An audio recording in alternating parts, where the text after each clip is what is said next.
paróquias, movimentos e pastorais da Arquidiocese de Belo Horizonte intensificam a coleta de assinaturas pela reforma política democrática e eleições limpas. O objetivo é obter 1,5 milhão de assinaturas para fazer o projeto tramitar no Congresso Nacional. A entrega do documento deve ocorrer até o final do mês de abril. A iniciativa tem o apoio da Conferência Nacional dos Bispos do Brasil, CNBB, que elegeu o bispo auxiliar da Arquidiocese de Belo Horizonte, Dom Joaquim Moll, presidente da Comissão pela Reforma Política. Dom Moll, bem-vindo. É uma alegria estar aqui mais uma vez falando com você, Renata, e com todo mundo que acompanha o seu programa. Dom Moll, que avaliação o senhor faz desse trabalho da coalizão pela reforma política? Uma boa avaliação precisa sempre estar focada na grande tarefa, no objetivo do trabalho proposto. O objetivo da comissão da coalizão pela reforma política é mobilizar o povo brasileiro no projeto de lei de iniciativa popular.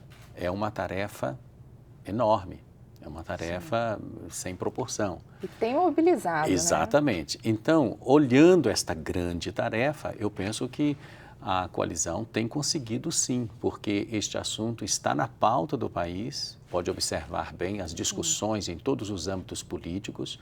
Muitas pessoas que não falavam de reforma política, gente simples do povo, começa a querer entender o que é mesmo isto. Portanto, a coalizão está mostrando ao povo brasileiro aquilo que é óbvio, né, para aqueles que trabalham há mais tempo neste setor. O Brasil não suporta mais viver a política como ela está posta no nosso país. Portanto, a reforma política ela é absolutamente necessária. A coalizão tem trabalhado por isso. E quais os pontos centrais, os pontos mais importantes dessa reforma política, Dom Moll? Então, recordando aquilo que muitas pessoas já têm um conhecimento. O primeiro deles é que há um interesse muito grande na população brasileira, embora haja também muitas resistências, sobretudo no meio político, de afastar o dinheiro doado por empresas, o dinheiro de empresas, para as campanhas eleitorais. No Brasil, isso hoje é permitido. Uma empresa que tem um volume muito grande de dinheiros, ela doa o recurso financeiro para eleger não só um deputado, mas 2, 3 no nível federal, estadual, vereador, etc. E assim, a empresa que doa, ela tem o compromisso desses eleitos, inclusive também no Poder Executivo, prefeitos, governadores, presidente da República, etc., ela tem a garantia de que essas pessoas vão defender os seus interesses. Vai existir uma ligação ali que se faz necessária. Né? Você não doa 1 milhão, 2 milhões, 5 milhões. Uma empresa, nas últimas eleições, doou 30 milhões de uma vez só. Assim, gratuitamente, por generosidade do coração. Né? Não é por isso. Portanto, esse é o primeiro ponto. Proibir a doação de dinheiro de empresa para campanha eleitoral. Segundo ponto, Renata, esse talvez seja assim, um pouquinho mais difícil de entender por causa do nosso costume no Brasil. É mudar a forma de fazer a eleição. Ou seja, o eleitor vai, no primeiro turno, depois do período de propaganda, de conscientização, escolher entre os vários programas, os vários projetos políticos. Portanto, ele não vai votar em pessoas, ele vai votar em ideias. Esta ideia é a melhor ideia para a educação, é a melhor ideia para a saúde, é a melhor ideia para a infraestrutura. Então, ele vai escolher qual o melhor projeto para o Brasil oferecido pelos partidos. Primeiro turno. No segundo turno, num outro dia, então o eleitor vai voltar às urnas para, dentre aquelas pessoas, aqueles candidatos listados, escolher e votar num, seja o primeiro, seja o último da lista, qualquer um da lista, para poder colocar em prática aquele projeto eleito no primeiro turno. É um modelo de outros países também? Sim, há coisas parecidas com isso, mas é algo assim muito próprio nosso. Quer dizer, nós estamos justamente tentando ajudar... Quase inédito, né? Exatamente. Tem um ineditismo forte nessa proposta, exatamente porque nós não costumamos nos preocupar com as ideias das pessoas, né? Nós não costumamos escolher projetos para o nosso estado, para a nossa cidade, para o nosso país. Então, acho que isso vai ajudar muito. Uma forma de pensar diferente, né? O terceiro. Sim, o terceiro, por favor. Renata. Então, o terceiro diz respeito às mulheres. A experiência mostra, eu diria até assim, a antropologia, para falar uma palavra muito, muito bonita, né? Quer dizer, o estudo da condição da pessoa humana mostra que em muitas coisas a mulher é diferente do homem. O homem domina o meio político com seus valores, mas também com seus problemas, os seus limites. Sim. Então, como hoje no Brasil, mais de 50% da população, mais de 50% dos eleitores já é constituído por mulheres, nós achamos que mais mulheres no meio político pode ajudar a enriquecer a forma de fazer política hoje no nosso país. Então, esse é o terceiro ponto. Para cada candidato homem, o partido deve também oferecer o nome de uma candidata mulher.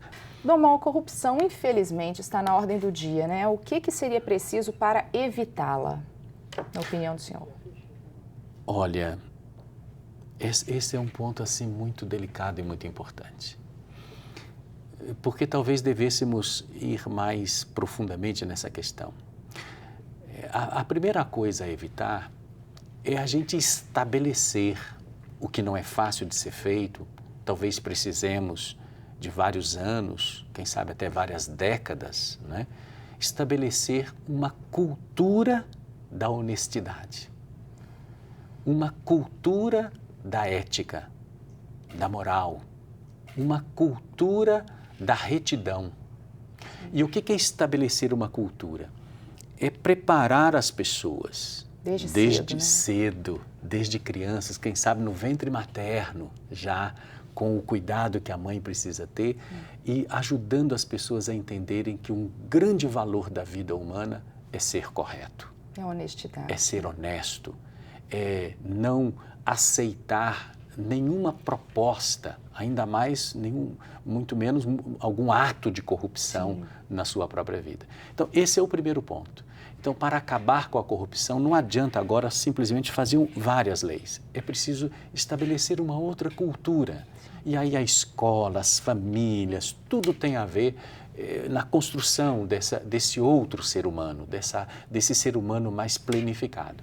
Mas, enquanto a gente vai fazendo isto, porque é uma tarefa também muito grande que envolve o conjunto da sociedade, e não adianta deixar por conta de poucos, todos precisamos nos envolver, é preciso estabelecer mecanismos muito rígidos, extremamente rigorosos, para duas coisas.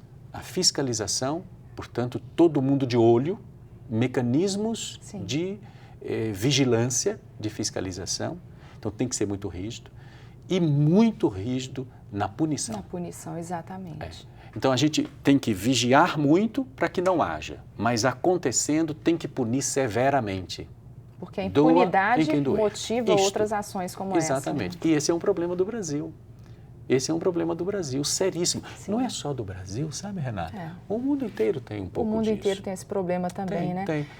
Mas aqui é profundo, né? Claro. Aqui é profundo. As pessoas elas não têm, digamos assim, no rosto estampada a vergonha por ser, por exemplo, flagrada num ato de corrupção. Elas continuam com a cabeça erguida.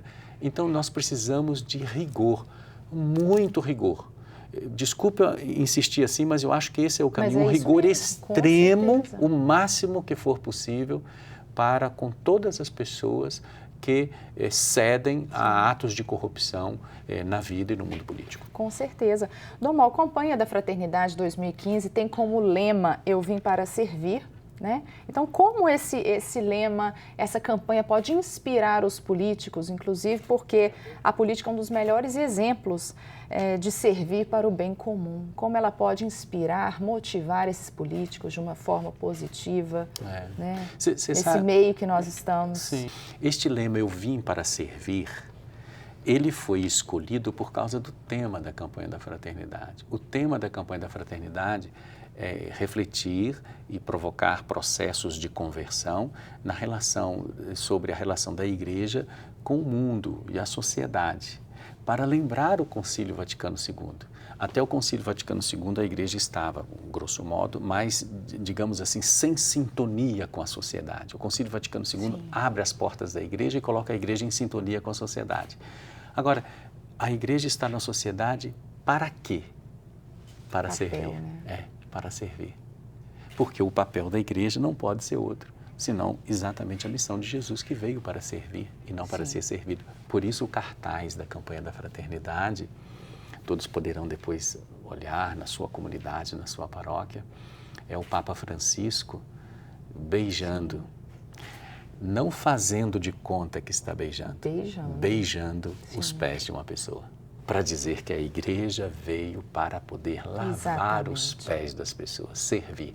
Aí está a autoridade da igreja. Igreja que não serve, que não lava os pés das pessoas, perde a sua autoridade. Dom Mauro, para encerrar, a coleta de assinaturas prossegue até quando, né? Onde que as pessoas devem procurar documentação necessária para participar efetivamente? Então, nós agora vamos veicular através de todas as TVs católicas, inclusive a TV Horizonte, um programa sobre a reforma política, inclusive várias vezes. E ali está indicado. Você pode entrar em qualquer site da OAB, da CNBB, da Arquidiocese de Belo Horizonte e mandar imprimir a folha de assinatura. Tem que ser assinatura física, não deve ser digital, tem que ser assinatura física. E até o final de abril nós devemos recolher muitas e muitas assinaturas para que assim, antes de maio, nós entreguemos no Congresso Nacional a nossa proposta de reforma política. Muito obrigada pela entrevista, Dom Mauro. Sempre às ordens, Renata. É um prazer estar com você, com todos. O Horizonte Notícia Entrevista fica por aqui. Até o próximo programa.